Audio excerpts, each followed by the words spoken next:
자, 미국 시장에서 투자해볼 만한 종목도 다시 소개해드리도록 하겠습니다. 글로벌 스톡 하나금융투자 해외 주식 영업팀 김현수 차장과 함께합니다. 어서 오세요. 네, 안녕하세요. 네, 안녕하세요. 자, 요즘에 그 미국 시장에서 열풍을 일으키고 있는 것들이 뭐 전기차이긴 한데 작년 열풍만큼은 아닌 것 같아서 네. 혹시 이런 데서 우리가 좀 더 힌트를 얻을 만한 종목이 있을까 싶거든요. 아, 그렇죠. 아무래도 뭐 최근에 작년에 열풍이었던 뭐 전기차라든지 네네. 아니면 뭐 전자상거래라든지 이런 게 이제 작년에는 종목을 가리지 않고 사실은 다 상승을 했다라고 한다면 되게 쉬웠어요. 네, 그냥 아무거나 찍어도 사실은 네. 그러니까요. 근데 올해 같은 경우에는 이제 오를 만큼 올랐고 네. 여기서부터는 좀 이제 개별 종목 선별을 어떻게 하느냐가 좀 중요한 것 같습니다. 네. 그래서 이제 조금 다른 관점에서 좀 생각을 해봐야 될 것 같은데요. 네. 그래서 오늘은 뭐 전기차에도 좀 속해 있지만 여러 가지 섹터에서 조금 수혜를 볼 수 있는 이제 글로벌 트럭 제조업체인 페카라는 종목에 대해서 좀 말씀을 드려볼게요. 페카. 네, 뭐 조금 생소하실 수 있는데 네. 요새 사실은 미국에서 제일 주목받는 운용사가 있죠. 블랙록 아닌가요? 요새 운용- 아크 인베스트먼트라고. 아크 인베스트. 네네. 예, 아크에서 이제 투자를 했다라고 해서 최근에 조금 화제가 되기도 했습니다. 사실 아크에서는 매일매일 본인들의 매매 내역을 투자자들에게 보내주고 있거든요. 네네. 뭘 샀고 뭘 팔았고. 그런데 저도 쭉 보다 보니까 거의 한 달 넘게 계속 사는 거예요. 이게 페카라는 것을. 네네. 그래서 도대체 이 페카가 뭐길래 아크가 이렇게 계속 사들이지? 그리고 그 포트폴리오가 걔네가 7개가 있잖아요. 뭐 네, 뭐 여러 ARK, 가지 K, 있죠. Q, W, 네. 뭐 F 있는데 2개 포트폴리오에 계속 넣고 있는 거예요. 네, 그래서 맞습니다. 도대체 이 페카가 뭐지? 이런 궁금증을 갖고 있었는데 네. 오늘 드디어 이 페카를 예, 좀 말씀을 네. 드려볼게요. 그러니까 제가 이제 뭐 작년 한 해를 좀 돌아보면 이제 전자상거래, 네. 그리고 이제 전기차, 그리고 이제 작년 말부터 올해까지 이제 바이든 정부의 경기 부양, 네. 뭐 이런 게 사실은 미국 주식시장을 좀 움직이는 키워드들이지 네. 않습니까? 근데 이런 키워드들을 좀 봤을 때 직접적으로 수혜받는 업체들도 있지만 또 간접적으로 수혜받는 업체들도 네. 분명히 있을 거잖아요. 그래서 뭐 예를 들어서 전자상거래는 택배가 많이 늘어났을 거고, 그리고 전기차는 부품 수요 증가하면서 공장에 뭐 원자재라든지 이런 게 많이 들어가야 될 거고, 네. 그리고 경기부양책 인프라 건설 하면은 또 자재 수요량이 증가하기 때문에 또 어디서 어딘가로는 또 이렇게 옮겨야 되지 않습니까? 네. 그러니까 옮길 때 사실은 가장 중요한 것 중에 하나가 트럭입니다. 트럭이죠. 그러니까 수송이 여러 가지가 있지만 뭐 항공도 있고 네네. 선박도 있고 하지만 도어 투 도어로, 그러니까 한 스팟에서 다른 스팟으로 보낼 수 있는 거는 트럭밖에 없어요, 그렇죠. 사실은. 네. 네, 그렇기 때문에 이 트럭 수요가 지금 증가를 하고 있고요, 당연히. 그러면은 트럭 중에서도 좀 대형 트럭들, 뭐 네. 컨테이너 큰 거 싣는 트럭들이 증가를 하고 있는데 그 트레일러를 주로 만드는 회사가 지금 페카입니다. 지금 화면에 나오고 있는데 저런 이제 우리가 미국 뭐 영화나 이런 데서 보면 나오는 네. 엄청 큰 트럭들이 있지 않습니까? 예, 전 그런 트랜스포머, 거를 전 트랜스포머. 네네. 네. 그런 이제 트럭들을 이제 생산하는 업체라고 보시면 돼요. 페카가 이제 1905년에 설립이 됐고요. 오래전부터 철강이나 엔진 등을 생산을 했는데 네. 뭐 현재 이제 캐너스라든지 피터빌트라든지 DAF라는 이제 브랜드가 꽤 유명한 브랜드들입니다. 트럭 네네. 저 안에서는. 그러니까 뭐 우리가 다이밀러라든지 뭐 여러 가지 다른 이제 경쟁사들 것들도 많이 알고 있는데 미국 시장에서는 그래도 한 30% 가까운 점유율을 차지하고 있는 30%. 예, 뭐 굉장히 유명한 이제 트럭들인데 1960년 이후에 이제 글로벌 시장에서 탑 레벨의 트럭 메이커가 됐고요. 네. 지금 82년 연속 흑자를 기록하고 있는 좀 건실한 82년 연속 흑자요? 네, 기록하고 있습니다. 그러니까 그만큼 자본도 잘 이용하고 와. 꾸준한 이제 매출도 있고 굉장히 다양한 이제 트럭들을 팔고 있는데 사업 부분을 보면은 이제 한 3가지 정도로 나눌 수가 있습니다. 예, 첫 번째는 이제 트럭 생산 당연할 네. 거고요. 이제 뭐 고품질 트럭, 경량 트럭, 중형 트럭, 뭐 상업용 트레일러 트럭 등 다양한 트럭들을 생산하고 있는데 전체 매출에서는 한 70% 정도 규모를 차지하고 있고 그리고 최근 들어서 좀 성장을 하고 있는 게 부품 사업 부분입니다. 네네. 아무래도 뭐 80년 이상 이제 트럭을 팔아왔으니 네. 당연히 이제 부품 교체 수요가 계속 그쵸, 있을 네. 거잖아요. 그래서 2006년부터 뭐 현재까지 15년간 연간 6%씩 좀 성장을 하고 있는 분야가 네. 이 부품 분야고 그리고 마지막은 금융 리스입니다. 이 트레일러가 또 고가잖아요. 맞아요. 그러다 네. 보니까 이제 뭐 소비자나 이제 법인들한테 이제 금융 서비스를 제공하는 네. 이제 그런 이제 3가지 사업 부문을 가지고 있다라고 보시면 되는데요. 예, 현재 미국에서 대형 트레일러 같은 경우에는 31% 정도 시장 점유율, 호주에서는 24%, 유럽에서는 16% 정도를 차지하고 있어요. 경쟁사가 되게 많습니다. 뭐 다임러, 벤츠로 유명한 다임러, 네. 볼보, 뭐 CNH, 트라톤, 나비스타 비해서 페카가 좀 효율적으로 시장 운영을 좀 하고 있다라고 보시면 될 것 같아요. 그래서 다른 이제 종목 대비해서 시가총액 대비해서 매출이익이나 순이익, 영업이익 같은 게 좀 굉장히 괜찮은 수준이다라고 보시면 될 것 같아요. 이게 알겠습니다. 2020년 하반기부터 네. 미국에서 이제 제조업, 주택 사업, 그리고 자동차 생산, 소비 지출 수요 반등이 좀 세게 일어났습니다. 네네. 그러다 보니까 트럭에 대한 수요가 굉장히 증가를 했어요. 최근에 이제 새로 이제 트럭을 수주하는 이제 그런 게 많이 증가를 해서 2020년에만 21만 6,500대를 팔았는데 이 회사에서 수요가 굉장히 세기 때문에 2021년에는 25만 대에서 28만 대 정도 판매량을 보일 것으로 예측을 하고 있습니다. 알겠습니다. 네. 그런데 좋아요. 여기 뭐 기업 내용 들으니까 다 좋은 것 같아요. 그쵸. 82년 연속 흑자라는 건 정말 놀랍네요. 진짜 놀라운데. 어쨌든 근데 성향이 아크가 투자할 만한 기업 같지는 않아요. 일단 아크 인베스트가 투자하려면 좀 신생 기업이었으면 좋겠는데 이거 120년 넘은 기업인 거잖아요. 그렇죠. 네. 도대체 아크는 뭘 보고 그러면 뭐 전기차 혹은 자율주행과 관련돼서 무엇을 하고 있길래 이 네. 페카를 계속 편입을 하고 있는 걸까요? 지금부터 그 얘기를 좀 드리려고 네네. 했는데요. 이제 이 트럭 사업은 기존에 했던 거는 꾸준하게 수요는 충분히 있을 것으로 네네. 캐시카우 역할을 할 것으로 보여지고요.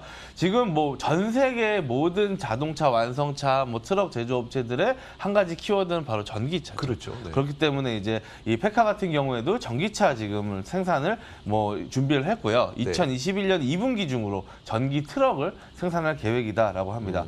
그리고 워낙에 트럭을 많이 팔아놨기 때문에 트럭 간의 좀 IT 기술을 이용해서 좀 효율적으로 커뮤니케이션 할 수 있는 이제 그런 장치들도 투자를 좀 지속을 하고 있고요. 네. 그리고 최근에 사실은 페카가 그 자율주행 기술 선도 업체인 오로라라는 기업하고 자율주행 트럭 개발을 위한 협약을 체결했습니다. 네네. 화면에도 지금 나오고 있는데 이게 트럭 배송이 사실은 노동 강도가 굉장히 세지 않습니까? 맞아요. 네. 뭐 여러 가지 뭐 최근에 방송에도 막 나오고 그러는데 네. 이게 운전하는 게 뭐 미국 같은 경우 미국 캐나다는 뭐 몇천 킬로씩 운전을 해야 되고 맞아요. 막 이러다 네. 보니까 노동 강도가 세서 당연히 인건비가 높을 수밖에 없는데 이게 자율주행이 되게 되면 네. 되게 큰 혁신으로 그쵸. 다가올 수밖에 없기 때문에 뭐 이게 체결이 된다면은 이제 업체에서 당연히 도입을 할 거고요. 그래서 이제 전기차랑 자율주행 테마를 가지고 가고 있다라고 네. 보시면 될 것 같습니다.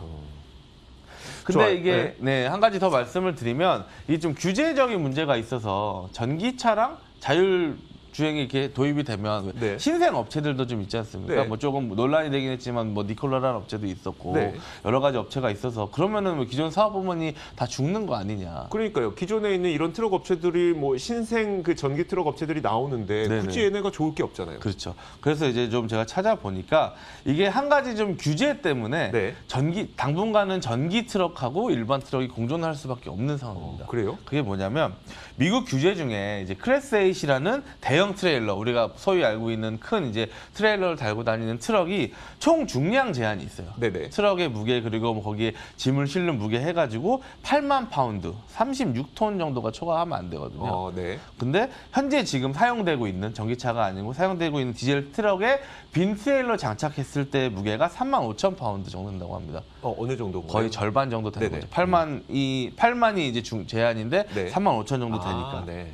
그러면 이제 4만 5천 정도 짐을 실을 수 짐을 있다는 실을 수 있다는 건데. 근데 이 전기 트럭에서는 배터리가 들어가잖아요. 네네. 근데 배터리 무게가 저 전기 트럭 큰 거를 끌으려면은 꽤 많이 들어갈 거란 말이죠. 그러니까 대충 지금 추산을 하기로는 최소 10,000파운드에서 최대 30,000파운드까지 배터리를 넣어야 된다라고 합니다. 그러면 그만큼의 짐을 실을, 그러니까 적재 용량이 줄어드는 거네요. 그렇죠. 그러니까 적재 용량이 줄어들다 보니까 아무래도 그렇게 수요가 한 번에 이렇게 확 늘어날 수는 없을 거고 네. 점점 이제 배터리 기술이 좋아지면서 이 기존 트럭 수요에서 대체되는 이런 이제 현상이 계속 일어날 것으로 보여지고요. 그리고 이제 완전 자율주행까지는 아직 기술적으로 넘어야 될 벽들이 있다 보니까 이런 것들까지 계산을 한다면 뭐 어떻게 보면 페카는 좀 안정적으로 혁신에 투자할 수 있는 네네. 기존의 사업도 꾸준히 잘 될 수밖에 없는 환경에 놓여져 있고 그리고 미래 먹거리도 대비를 하고 있기 때문에 네. 좀 이런 두 가지 요소를 보고 아크 인베스트먼트가 좀 투자를 하지 않았나 그렇게 좀 판단을 하고 있습니다. 알겠습니다. 좋네요. 그러니까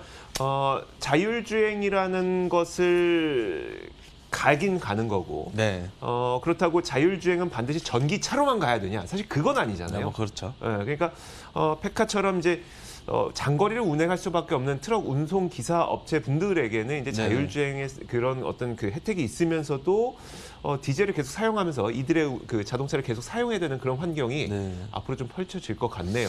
예, 뭐 그런 점이 때문에. 굉장히 뭐 좋게 보이고요. 뭐 향후가 좀 기대되는 것 같습니다. 알겠습니다. 네네. 자, 페카 한번 이야기를 들어봤고요. 자, 다음으로는 전자상거래 관련 업체를 또 한 가지 들고 오셨는데 어떤 기업일까요, 이번에는? 예, 두 번째 기업은 이제 중고 명품 거래 온라인 중고? 쇼핑몰인 더 리얼리얼이라는 업체입니다. 네, 좀 재밌는 업체죠. 왜냐하면 그러니까 그게 딴 게 아니라 그냥 저도 이렇게 중고 명품을 자주 봐요. 네. 그러니까 새 거 살 돈은 없고 갖고는 싶고. 네. 네.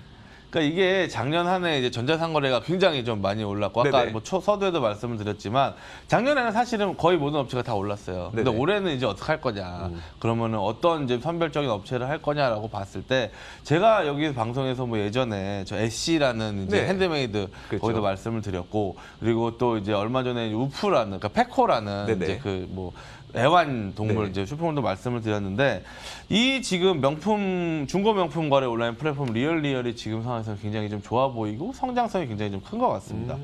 이게 뭐 2011년에 사실 설립된 업체인데요. 네. 이게 명품 중고 거래라는 게 사실은 제일 중요한 게 이제 뭐 결국은 이게 진품이냐 가품이냐 여부잖아요. 그렇죠. 네네. 어쨌든 우리는 비싼 돈을 주고 사실은 그 물건만 봤을 때는 그 값어치가 아니지만 네네. 예, 뭐 그런 이제 브랜드를 사는 거기 때문에 결국은 이제 진품 여부가 제일 중요하기 때문에 네. 이제 개인 간의 거래보다는 전문 매장에서 맞아요. 사고 파는 게 많은데 아직까지 미국에서는 이제 온라인에서는 이런 모델이 거의 없었고요. 오프라인, 그러니까 뭐 우리가 아는 매장에 가서 네. 이제 거기 이제 주인한테 이제 뭐 맡기고 이제 그 보시면은 이제 얼마다 해가지고 돈을 뭐 받거나 하는 네네. 구조로 좀 이루어져 있었는데 뭐 리얼리얼이 좀 혁신적으로 온라인 시장에 진출했다라고 보시면 될 것 같습니다. 사업 모델은 좀 간단한데요. 뭐 중고 명품 판매를 위탁하고자 하는 판매자가 있으면 직접 이제 회사에서 방문하기도 하고요. 네. 요새는 이제 온라인으로 감별하기도 합니다. 그래서 뭐 화상 채팅 같은 걸 이용해서 온라인으로 좀 뭐 감별해서 물건을 수거하고요. 네. 그리고 그 회사 내에 전문 감별사들이 한 200명 정도 있어요. 그래서 네. 얘네들이 이제 제품의 정품 여부를 확인한 다음에 저 사이트에 올려가지고 판매를 하는 이제 그런 방식으로 네. 이루어져 있다라고 보시면 되는데요. 그래서 이제 뭐 소비자가 구매를 확정하면은 이제 일정 수수료를 차감하고 판매자에게 대금을 지급하는 구조로 되어 있는데 수수료가 굉장히 셉니다. 이게 뭐 한 1,500달러 기준으로 하면은 한 30% 정도? 네, 수수료를 지급을 한다라고 해요. 그리고 뭐 추가적으로 수수료가 붙을 수도 있는데 네. 근데 이게 수수료가 싼 편은 아닌데 소비자들이 용인을 하고 있다. 그 이유는 믿을 수 어쨌든 간에 있어서인가요? 믿을 수 있기 때문에 예, 전문적인 감정이 필요한 이제 분야이기 때문에 뭐 파는 사람도 쉽게 팔 수 있고 사는 사람도 믿을 수 있기 때문에 그 신뢰도가 지금 2011년부터 한 10년 정도 더해져서 조금 이제 업계에서는 그 가장 이제 중고 명품의 탑 플레이어가 된 뭐 그런 상황이다라고 보시면 될 것 같아요. 자동차에 비교하면 인증 중고차 정도로 생각하면 되겠네요. 그렇죠. 사실 인증 중고차 사이트를 들어가도 이거 거의 새 차만큼 비싸긴 하지만 그들이 보증해 준다는 믿음 때문에 그 비싼 돈을 내는데 네. 이들도 진품이라는 믿음을 갖고 있기 때문에 그 정도의 그 수수료를 내고라도 난 여기서 사겠다. 예, 맞습니다. 그런 알겠습니다. 것들이 조금 어떻게 보면 진입장벽을 높이는 네네. 그런 이제 것이 됐고 그러다 보니까 이제 경쟁사에서도 뭐 이베이라든지 니만 마커스 같은 데서도 이런 걸 시도를 하고 있는데 네. 결국은 이제 리얼 쪽으로 계속 몰리고 있습니다. 이게 작년부터 사실은 트렌드 중에 하나인데 소비 패턴이 많이 바뀌었죠. 네. 그래서 예전에는 이제 뭐 스파라고 SPA라 그래가지고 좀 이제 패스트 네네. 패션으로 뭐 자라라든지 이런 것들이 매출이 굉장히 좋으면서 주가가 올랐다면 어느 순간부터는 사실은 좀 좋은 거 하나를 맞아요. 소유하는 게 트렌드가 된 것 같고요. 그러다 보니까 이제 그런 SPA 업체들은 주가가 좀 폭락을 했고 이제 럭셔리 업체들은 주가가 많이 올라가는 네. 이제 그런 상황이긴 한데. 이 미국 중고 명품 거래 시장의 파이가 굉장히 큽니다. 한 2천억 달러 정도 된다고 해요. 네. 근데 이제 리얼리얼이 작년에 이제 사이트 내 판매 이제 대금을 보면 한 10억 달러 수준으로 굉장히 작고요. 아직까지는 이제 오프라인을 이용하시는 분들이 많고 그 오프라인을 이용하는 사람들이 온라인으로 이제 침투를 하고 있는 네. 지금 이제 그런 시점이기 때문에 굉장히 지금 리얼리얼에게는 큰 기회다라고 보시면 되는데 뭐 매출액도 굉장히 좀 빠르게 성장을 하고 있고요. 매년 한 50% 정도 매출 성장을 계속해서 보이고 있습니다. 네. 네. 그리고 이제 뭐 리얼 같은 경우에는 이제 물건 확보가 좀 중요한 이제 요소가 그러네요. 되겠죠. 네. 그러니까 판매자들이 어쨌든 팔아줘야 네네. 이제 소비자들도 이제 살 수가 있는데 그쵸. 그래서 사실 코로나 때 사실 좀 주춤했습니다. 아, 네. 예, 그러다 보니까 매출이 좀 줄었다가 다시 좀 올라가고 있고요. 그리고 최근에는 뭐 전문 벤더들하고 업무 협약도 하고 있고 또 재밌는 거는 최근에 이제 명품 업체들하고 협약을 많이 맺고 있어요. 아, 중고업체가 그냥 명품 업체랑 협약을 네, 맺는다고요? 그러니까 최근에 구찌 같은 데서는 직접 협업을 해서 네. 2월 제품을 이제 아, 여기서 중고사- 판매하는. 네네. 그리고 이제 소비자들이 내가 새 이제 명품을 사고 싶은데 네네. 돈 이제 한정돼 있고 네. 그럼 기존에 갖고 있는 명품을 팔면 네. 그래도 한 50% 이상을 받을 수 있잖아요. 돈을. 네, 그렇죠. 그럼 그 돈도 보태서 새 명품을 사기 때문에 명품 업체한테도 좋고 네. 리얼한테 좋고 서로 이렇게 시너지가 나는 이제 그런 어. 효과가 있다라고 합니다. 그러다 보니까 이제 굉장히 그런 이제 협업들이 많이 좀 나오고 있고요. 그러면서 앞으로 좀 이제 물건 확보도 좀 용이하고 소비자들이 더 믿을 수 있는, 신뢰할 수 있는 그런 플랫폼이 될 것 같습니다. 명품 네. 업체들이 이제 뭐 콧대 세우고서는 아, 뭐 중고거래 니네가 할 거면 하야 이 정도가 아니라 네네. 이제는 아, 우리도 재고 쌓였는데 너희가 한번 팔아봐 이렇게 좀 상황이 바뀐 거네요. 그렇죠. 좀 적극적으로. 와. 그러니까 실제로 이제 한 2년 전만 해도 막 소송도 했었어요. 아, 명품 네. 업체들이 리얼한테 야, 니네 뭐 좀 이렇게 인증 제대로 돼서 파는 거 아니냐, 막 그런 거 아니냐, 막 이렇게 가짜가 많은 거 아니냐. 네네. 그래서 몇 년 전까지만 해도 사이가 굉장히 안 좋았는데 최근에는 굉장히 사이가 좋게. 그러니까 서로 좋은 출구를 그렇죠. 찾은 것 같아요. 네. 서로 협업할 수 있는 출구를 찾아서 앞으로가 조금 더 기대되는. 그리고 와. 소비자들이 본격적으로 이제 뭐 소비를 좀 해 나가는. 네. 작년 이제 그 4분기 네네. 실적이 조만간 이제 발표를 하거든요. 네. 그래서 그런 것도 좀 기대해 볼 만한 것 같습니다. 알겠습니다. 자, 이렇게 저희가 더 리얼 티커는 리얼을 쓰고 있고요. 페카, 피카 이 두 가지 종목을 소개해드렸습니다. 하나금융투자 해외 주식 영업팀 김현수 차장과 함께 이야기 나눠봤습니다. 고맙습니다. 네, 감사합니다. 자, 저희 굿모닝 글로벌도 여기서 인사드리겠습니다. 이어지는 출발 마케돈도 많은 시청 부탁드리도록 하겠고요. 저희는 내일 같은 시간에 찾아오겠습니다. 오늘 함께해 주신 여러분 고맙습니다.